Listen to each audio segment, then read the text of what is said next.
What are you guys' thoughts? Dan actually said Get dragged back in and be put on the Dan spot. basically said everything that I wanted to say as well. That yeah, while I think it's great that for games to not try and be other games, to just try and be games, I still think there's plenty of room for something like Uncharted, because I love those games. They're great. I wouldn't want to not have those games or to not have the Metal Gear series. I think that's really cool. From a purely self-serving aspect, if games stop using cutscenes, then Unskippable is going to be in trouble. But otherwise, but apart from that, I agree with Dan.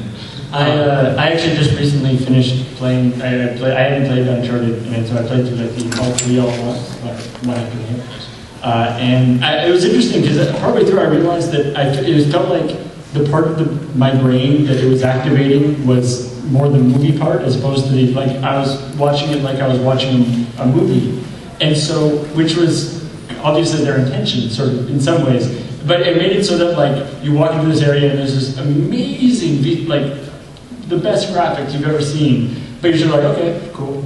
And you go on to the next thing because it's sort of as you would when you're watching a movie. And so I really enjoyed it, but in some ways it almost was I wasn't even really playing it as a game. I was just sort of going through it and experiencing it as sort of a interactive movie. And so, as opposed to something where there actually is, progression of the character and story and stuff. So I just found that quite interesting. Some of my gaming buddies in Pixar were talking about kind of Skyrim, Uncharted sort of thing. And in Skyrim, you're kind of more or less telling your own, kind of creating your own story and narrative character. We're just finding it funny that Uncharted is almost like an actor simulator. Basically, all right, here's the enormous, crazy stunt sequence we have set up. Follow that path. If you get off and you miss your mark, cut. Game over, do it again. And it starts you immediately back over at the start of that sequence. Okay, roll film, go. And you start running, I fell off the building, cut. All right, start again. Wasn't there actually a game called Stuntman or something where you do that? And it was basically that except with cars. I like that, yeah. So Uncharted is Stuntman with people. Why are we using live fire for this? Nathan Drake is a very, very poorly paid stuntman. That's a poor union. The only other thing was I have never been more angry at my computer when another episode didn't get uploaded on Thursday. Oh, I'm sorry. There we go. Okay, yeah, so sorry for everyone for the order for 2 weeks. We didn't have a break. Allison especially. Hello. Hey. So I do have a question, but I want to make a statement in reference to some of the previous questions that I actually have a Bachelor's of Science in Game Design, and I do work in the game industry, so it is possible.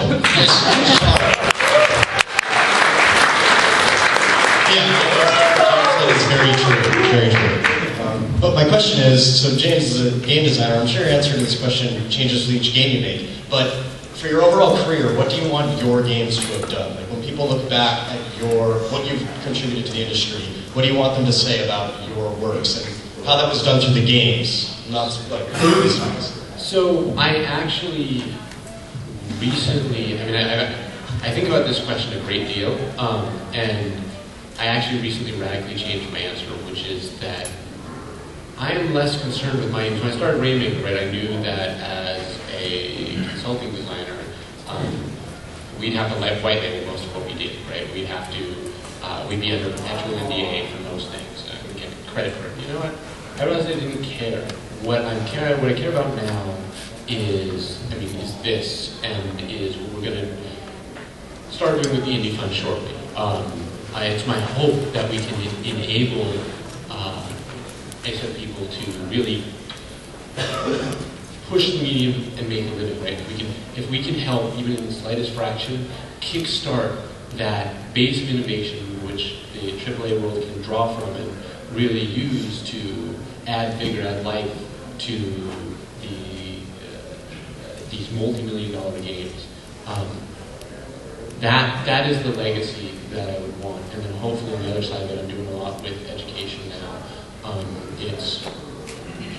It's my hope that I can help move us away from this idea that anything of worth has to be bought with suffering. right? That starting with education, we can look at ways to educate through joy, right? Educate through things that are an experience that students really want to have. And so the two sides of my career, that's what I want. Good luck. Thank you.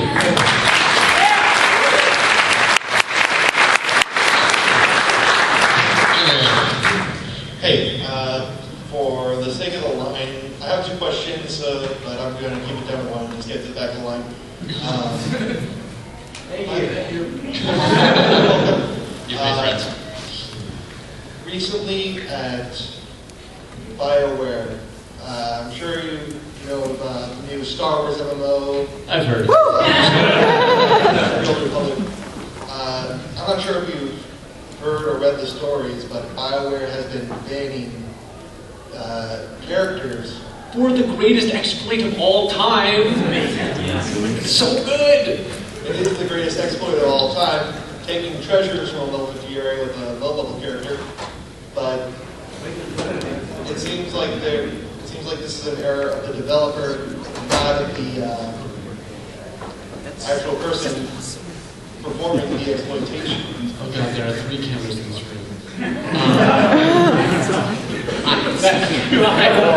You say a word. I'd like to think that the people, some QA guys at BioWare did find that dancing mug and like quietly to themselves decided we cannot kill, like the world has to know about this. Oh wait, you were talking know about about the dancing? All right, so for all of you guys who don't know, do you guys know about /get down? All right, so some of you guys know. In Star Wars: The Old Republic, if you're fighting and you type /get down, you begin to dance, and as soon as you begin to dance, you become completely invulnerable. So like lightsabers, lasers, got nothing on the magic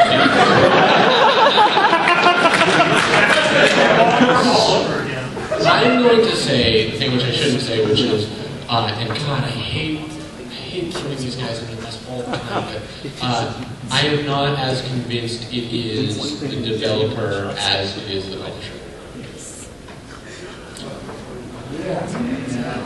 So, I think this is a wider policy decision by an entity other than the actual developer. I think it may be their owner publisher. Okay, and does that include the bannings? Yes, the bannings. All right. I'm pretty sure that that's where the pressure to do so is coming from. All right. Well, is there anything? I think it's a mistake. I mean, I think that there are other ways to engage your community. When you screw up, right, it's a patch that took them 2 days to fix. Max exploit, right, like, maybe people got some random extra treasure, maybe they got a couple extra levels that they shouldn't have. Like, it's their game to enjoy. Let them enjoy it however they want to, and they're not really affecting other people's experience. It's not a bug that you can actually beef other people with. So, I think you laugh off the mistake, right? I think the publisher may be better off making people root for them in the way they handle it, rather than banning parts of their community. And honestly, all right, let's go. I believe that Old Republic is going to have a sharp curve, right? Like I think that the life cycle of the Old Republic is you buy it, you play it for 3 months because it's 8 different BioWare games or whatever, right? In a pack. But it's not really an MMO. Like a lot of the things that you're talking about, grinding doesn't make as much sense in the Star Wars universe. Endgame raid content doesn't make as much sense in the Star Wars universe. And so I think you're going to get a lot of drop-off after people start playing through the storyline content. And you're going to get a lot of drop-off as people who buy BioWare games, who like narrative games, have to start grinding, right? And I don't think they're doing themselves any services by banning legitimate users, because those users aren't coming back, those users are going to be vocal about it, right? And so I think that for them, it would really behoove themselves to buy themselves some customer goodwill, because in 3 or 4 months, I think you're going to see a sharp decline in the user base of Star Wars. And this comes from, I mean, granted, I only have time to get like level 10, but I am playing. and I have enjoyed the game thus far, but I think that is the curve. All right, thank you. Sure. Hopefully I'll be able to talk to you again.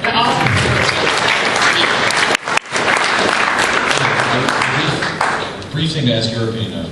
A friend of mine said to me that he didn't want me to let him buy the Old Republic. He was like, if I buy the Old Republic, kick me in the balls. And I was like, because I don't actually really care about MMOs at all, so I don't give a crap about the Old Republic. So I was like, all right, seriously, I will, if you buy the game, I will do that. And he's like, okay, cool. And he bought it. And so, well, no, because he doesn't, now, shockingly, he doesn't want me to. As a good friend. So it's like, as a friend, it's like, okay, I understand that there's the, like, haha, don't, like, don't actually give me the balls. But the thing is, if I don't, then any future promise of ball kicks is completely neutered. I believe that's your moral duty to kick him in the ball. I believe in compromise, so like make it, don't like put your full heart into the game. I think that just do it more. I think you owe your friend this. I think, like, you promised him this. Yeah. You have to deliver. Okay. Do it. Awesome. I'll take care of it. Walk up to him, look him earnestly in the eyes, and like put a hand on his shoulder. It's like, this is for our friendship. I don't enjoy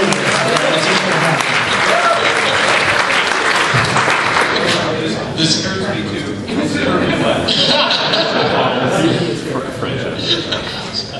Obviously, you guys have a lot of opinions on what goes on in the game industry as a whole, and being in the positions you're in, you have a pretty good finger on the pulse of the industry. What effects do you see as a result of your videos and your comments have on the industry as a whole, and how do you feel about having perhaps a deeper say-so than most people often get in what direction those games go? I don't have first-hand experience with what the industry is talking about. That's something more I'll handle later. But I feel like since our show has come out and become more widespread, and I don't want to like accredit this all to our show either, because I think it's a lot of different factors. But I feel like there's a lot more people talking seriously about game stuff, like the kind of thing that we talk about now. Like in forums, there's a lot more discussion, a lot more people like having those sort of opinions. And again, I don't think that's really all us. I think that we're just kind of, I think we're probably just a part of that. But at the end of the day, it's our money that is the biggest factor in decisions made in this industry. And the more of us there are wanting something, or wanting something different from games, the more likely that is going to be given to us, is my thought. So I like to think that by just, even if we're only influencing the gaming community and the gaming audience, we are still having an impact. But we're having a bit of an impact on the industry too. What do you see? I mean, I get a lot of people from the industry who actually write us about the episodes. And there have been very good conversations, mostly from people who I respected before we were ever in contact. But I think the real answer to your question is going to come from you guys 5 years down the road. I think that what impact this has on the industry is actually less in our hands and more in yours. Go out and make games.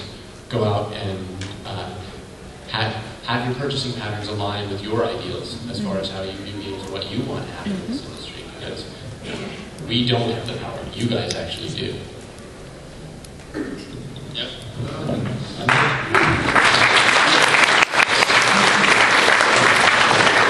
I'm just saying that since we started doing Unskippable, I've seen a lot more press A to skip. I don't think that's to do with us, I've just noticed it.